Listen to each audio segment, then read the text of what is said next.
of the episode shows us Andrea Brewer's birthday party. Her family has gathered to celebrate the occasion. Her son, Nick, daughter, Paya, along with Nick's wife, Sophie, get Andrea a birthday present. Paya is disappointed to see that the present is a planter when she had asked Sophie to get a bread maker instead. That's gotta be the first time in history that someone's been upset about not getting a bread maker. She makes snarky comments to Sophie about her ideas being lame. Nick gets mad at her for disrespecting his wife and asks her to leave the party immediately. Nick and Sophie's sons, Ethan and Kai, look at the adults fighting in horror. Paya embarrassingly leaves and goes to a club. She drinks a lot and dances wildly to forget what happened earlier. Sometime later, she is in the club's bathroom, texting a man named Woody, who she matched with on a dating app. She texts him to meet her, but accidentally drops her phone in the toilet when she gets up to flush. In the following scene, she is in her apartment, putting her phone in rice so it will soak all the water and repair itself.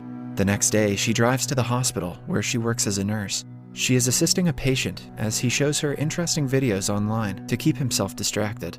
In one of the videos, Paya's brother Nick is holding up a card that says, "I abuse women."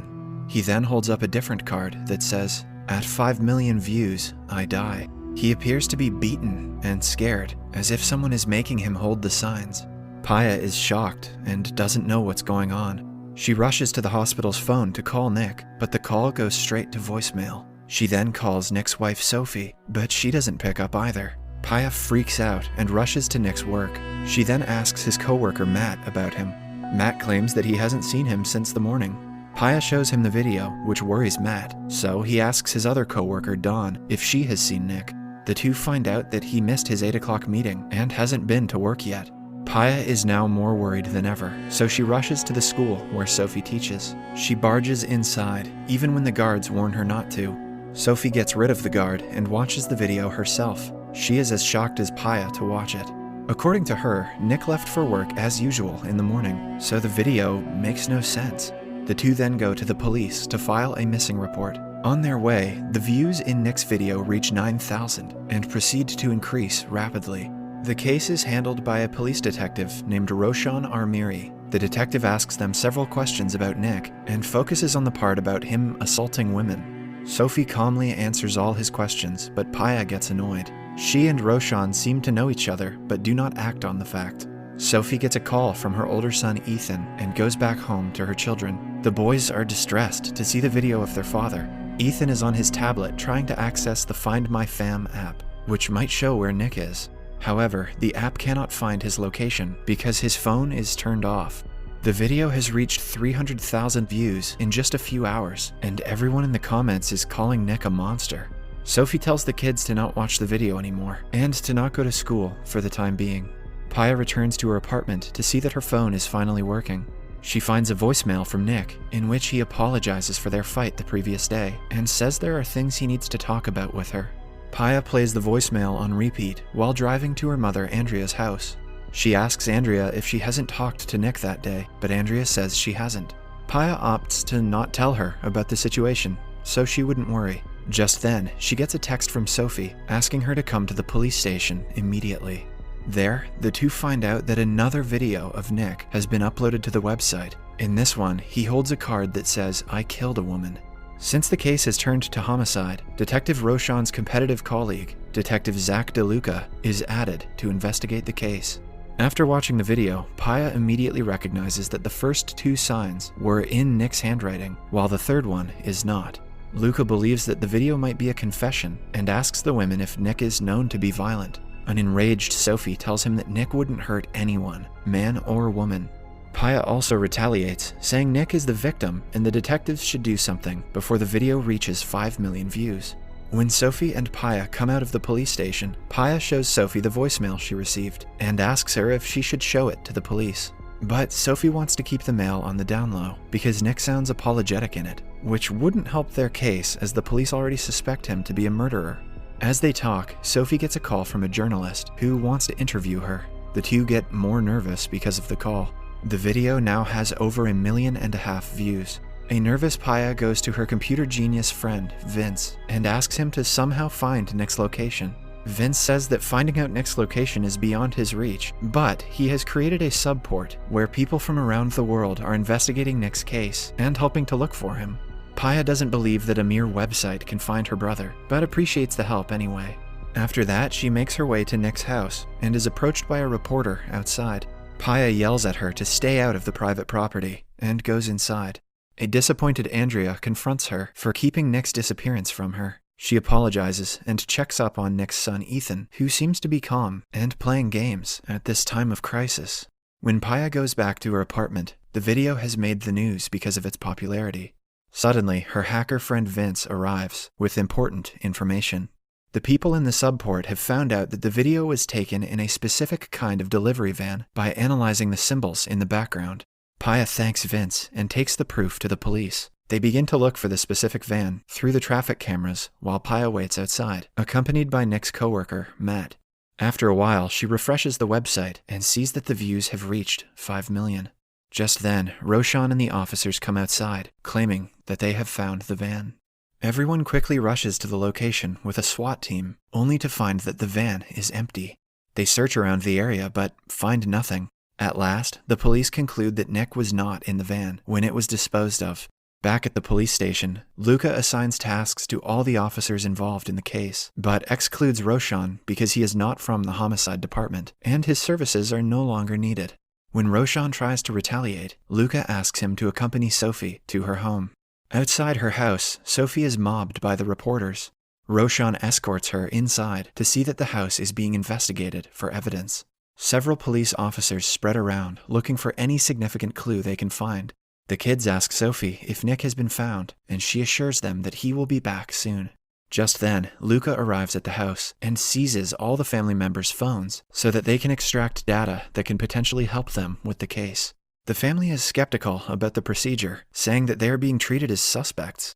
Everyone hands their phone over, except for Paya, who says that hers is at her apartment because it is broken. Amidst the search, Paya goes out to smoke. Roshan follows behind her for a chat. As the two talk, we find out they have been chatting with each other through a dating app for a long time. In fact, before Paya's phone dropped in the toilet, she was planning to meet Roshan. She asks him to keep her in the loop with anything that happens with the case. However, Roshan reveals he has been removed from it because he is from the missing persons department. He suggests Paya request the sergeant to put him on the case, and Paya agrees. Later, Roshan is searching the house on his own when he sees Ethan in his room with a tablet. Ethan says that it was his father's old tablet that no one uses anymore. Roshan still asks for it to see if it has something important on it, but Ethan insists that he needs it to monitor the search. He explains that Nick's case has grown so popular that people have established an app called Geonicking, dedicated to his search. In the app, people go around areas in the city where Nick can potentially be found and search for him. The areas that have already been searched are marked off the map in red. This piques Roshan's interest, and he takes the tablet for himself. He then goes to the police station and shows the app to the sergeant, but she is not in favor of involving the civilians in the search. Roshan also shows her the text messages that were extracted from Ethan's phone, where he talks about a big fight between his parents. When Roshan walks outside of the sergeant's office, Detective Luca condescendingly asks him to go home. Roshan then makes his way to a site that hasn't been searched through geonicking, and finds two teenagers searching for Nick's body. With no progress, Roshan visits the mosque and then his home. His parents had seen him in the news earlier, and are proud of him for working on such a big case. They ask him when he is going to be promoted to the homicide department, but Roshan dismisses the question. The following day, Sophie makes an official statement to the reporters, asking Nick's kidnappers not to hurt him. Later, Paya asks Roshan to meet her alone in his car and shows him the voice message Nick had left her before his disappearance. Roshan is annoyed with her for not providing them with the information sooner, but Paya defends herself by saying they can go through her phone now. He asks her what problem Nick wanted to talk to her about, but Paya doesn't know either. Roshan then goes to the sergeant and tells her about the newfound information.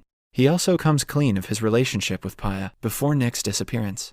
After that, he returns back to his desk, only to find the pictures from his dating profile pasted all over his station. Luca laughs at him for it. An enraged Roshan blames him for being discriminatory towards him because of his religion, but Luca claps back, saying that Roshan is not a team player and is using this case to get promoted. The next day, Nick's bike is found by the side of a secluded road. The police rush there and investigate the scene. Soon, an empty syringe is found nearby. They conclude that it was used to kidnap Nick.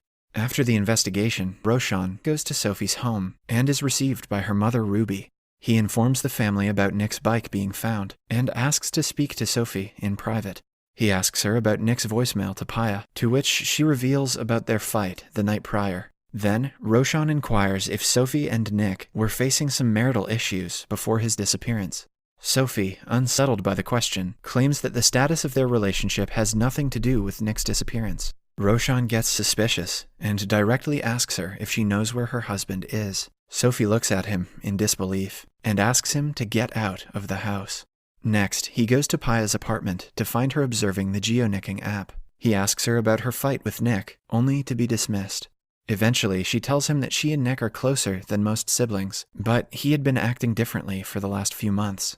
They got in a fight because she called him out on it. She also reveals that on March 16th, he came to her with bruises and told her to keep it a secret from Sophie. As they talk, the geonicking app shows Nick's body has been found. Roshan and Paya quickly rush to the location, where a crowd of people surround Nick's body. However, getting closer to it, they see that the body is just a mannequin with Nick's face pasted on it as a joke. After the incident, Roshan drops Paya off at her apartment, where Nick's coworker Matt is waiting for her outside. She and Matt go inside as Roshan drives away. At night, the detective uses the Find My Fam app to look where Nick was on the 16th of March. He finds out he was at a bar and visits the owner the following day. While watching the CCTV footage, he sees that Nick had gotten into a fight with an unknown man that day. Later, he calls Paya to the police station and shows her the video of the fight.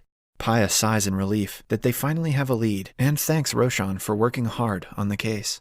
After Paya leaves, Roshan presents his idea about the geonicking to Luca, who dismisses him at first but agrees to go on a search anyway.